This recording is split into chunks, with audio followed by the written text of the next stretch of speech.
Hello दोस्तों, स्वागत है आप सबका आपके अपनी चैनल ट्रेन मैनेजर अतुल में। दोस्तों, आज हम बात करेंगे कि डॉक्यूमेंट वेरिफिकेशन किस प्रकार से होता है, चाहे वो ग्रुप डी का हो या फिर आरआरबी एनटीपीसी का।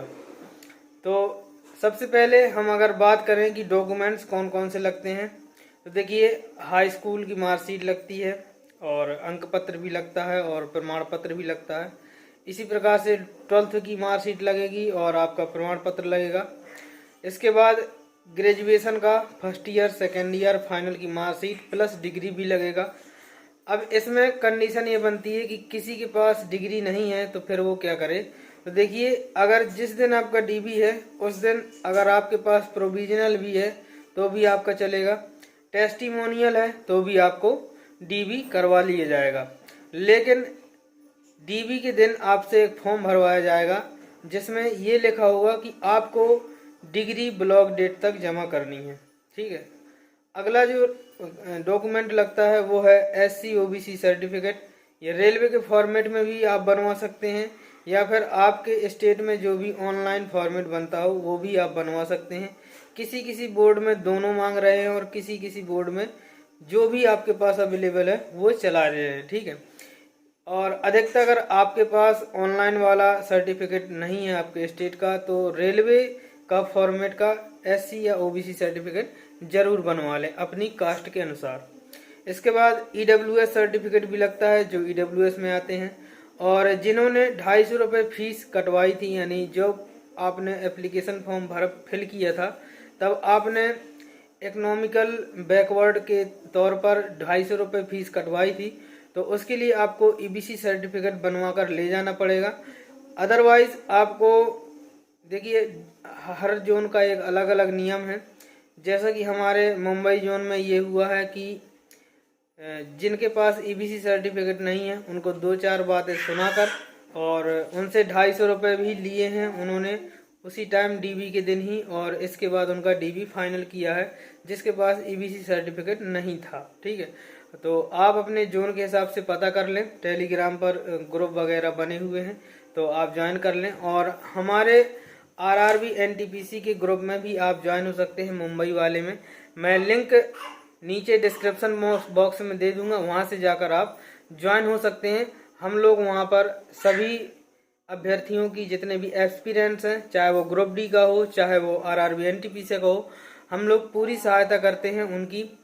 हम लोग वीडियो चैट भी करते हैं डेली और मैसेजेस के द्वारा भी जितने भी एडमिन हैं हम सभी लोग सहायता करते हैं। तो आप लोग हमारे ग्रुप को ज्वाइन कर सकते हैं, टेलीग्राम वाले को। ठीक है।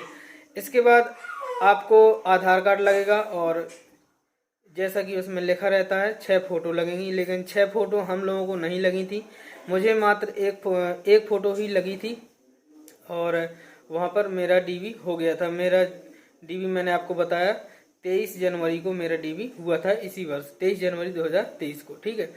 तो इतना चीज़ आपको डीबी के लिए ले जाना बहुत ज़रूरी है। अब देखिए, अगर आपका मिस्टेक है कोई चीज़ तो आप क्या कर सकते हैं। जैसे आपने फॉर्म फिल जब किया होगा तो उसमें आपका नेम गलत है या माता का नेम गलत है, पिता का नेम गलत है, या फिर डेट ऑफ बर्थ गलत है, या आधार कार्ड संख्या गलत है। जैसे कि मेरे केस में क्या था, जब मैंने फॉर्म फिल किया था उस समय मैंने आधार कार्ड संख्या गलत फिल कर दी थी फॉर्म में। तो मैं भी पहले बहुत परेशान था, तो फिर मैं अपनी ही लोकल से ही तहसील से मैंने 10 रुपये के स्टाम्प में मैंने एक एफिडेविट बनवा लिया था और फिर जो है वही एफिडेविट जाकर मैंने सबमिट कर दिया था, तो उन्होंने मान लिया था। और इसके बाद एक दिक्कत ये आती है कि आपका जो कास्ट है, सब कास्ट है, जैसे राजपूत हैं यानी कि लोधी हैं, काची हैं, या फिर आप चमार हैं या कोरी हैं, जो भी हैं आप, तो उसकी जो स्पेलिंग है आपके जो कास्ट सर्टिफिकेट में स्पेलिंग लिखी हुई है और जो आपका फॉर्म में जो स्पेलिंग है वो बिल्कुल भी मिसमैच नहीं होनी चाहिए। जितने वर्ड आपके फॉर्म में लिखे हों, जितने वर्ड आपके सर्टिफिकेट में हों, उतने ही अगर सेम वर्ड है तो कोई दिक्कत नहीं है। अगर हल्की सी भी मिस्टेक है, यानी डबल ए और सिंगल ए का भी मिस्टेक है, तो आपको एफिडेविट बनवा कर ले जाना है। 10 रुपये वाला, 50 रुपये वाला, 100 रुपये वाला, 500 रुपये वाला, जितनी भी आपकी इच्छा है वो आप ले जाइए। आपकी इकोनॉमी के मतलब आपकी घर की स्थिति के हिसाब से आप 100 रुपये वाला अफोर्ड कर सकते हैं वो ले जाइए, 10 रुपये वाला अफोर्ड कर सकते हैं वो ले जाइए। वहाँ पर स्टाम्प जरूरी है, चाहे वो 1 रुपये का हो, ये ध्यान रखना। ये बहुत से लोगों को कंफ्यूजन है कि 50 रुपये वाला स्टाम्प लगेगा, 10 रुपये वाला लगेगा या 100 रुपये वाला लगेगा।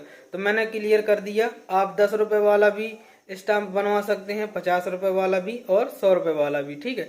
तो मेरे केस में 10 रुपये वाला स्टाम्प बनवा कर ले गया था। और मेरे केस में कास्ट का जो सब कास्ट है उसमें स्पेलिंग मिस्टेक भी थी, तो वहाँ मैंने मुंबई में ही 400 रुपये का एक स्टाम्प बनवाया था। मतलब 100 रुपये के स्टाम्प में 400 रुपये का एफिडेविट उसने नोटरी वगैरह करके 400 रुपये पूरा पड़ा था और मैंने वो भी सबमिट किया था। तो ये जो अगर गलतियां हैं आपके फॉर्म में और आपके सर्टिफिकेट में जो ओरिजिनल सर्टिफिकेट है, तो ये गलतियां आपको घर में ही देख लेनी है और अपने लोकल से ही आप एफिडेविट बनवा कर ले जाएं। अदरवाइज वहां पर आपको पैसे भी ज़्यादा लगेंगे और साथ में आपको परेशान भी होना पड़ेगा। अगर आप अकेले हैं तो आपको समय भी लग सकता है, यानी कि जहां डीवी आपको 12-1 बजे तक हो जाएगा वहां फिर आपको शाम का भी इंतजार करना पड़ सकता है। फिर इसके बाद आपको पता चले मेडिकल 700-800 किलोमीटर दूर दे दिया तो फिर आपको आने जाने में भी दिक्कत होती है। हालांकि ऐसा होता है कि सभी कैंडिडेट्स को एक साथ ही छोड़ा जाता है शाम को ही 6-7 बजे के आसपास, उसमें दिक्कत होती नहीं है, लेकिन फिर भी एक फ्रस्ट्रेशन सा फील होता है कि उन लोगों का डीवी हो चुका है और मेरा भी बचा हुआ है। तो इन सभी माइंड की जो परेशानियां हैं इनको दूर करने के लिए आप अपने घर से ही प्रिपेयर होकर जाएं पूरी तरह से, तो ज़्यादा बेहतर है। और जो भी आपको वहाँ पर कोई भी परेशानी नहीं होती। देखिए शुरुआत में क्या होता है, जब पूरे हॉल में सभी कैंडिडेट्स को बैठाया जाता है तो वहाँ पर कंट्रोल करने के लिए जो इन्विजिलेटर होते हैं वो लोग खूब चिल्लाते हैं, खूब आप लोगों को भला बुरा भी कहेंगे, तो वो तो सुनना ही पड़ता है। इसके बाद जब डीवी चालू हो जाता है और कई कर्मचारी होते हैं कि आपको डांटेंगे फटकारेंगे, लेकिन वो अपना काम है और वो उनका भी काम है, तो वो उनको अपना काम करने दीजिए, आप अपना काम कीजिए तो ज़्यादा बेहतर है। आपको अपने डॉक्यूमेंट से काम है और आपको अपनी चीज़ों से आपको अपने से मतलब है, आपको दूसरे से मतलब नहीं है, ठीक है। बाकी अगर कोई भी और कन्फ्यूजन है तो आप हमें कमेंट बॉक्स में कमेंट कर सकते हैं या फिर हमारे टेलीग्राम ग्रुप को ज्वाइन कर सकते हैं। इस वीडियो में इतना ही, मिलते हैं अगले वीडियो में, तब तक के लिए थैंक यू।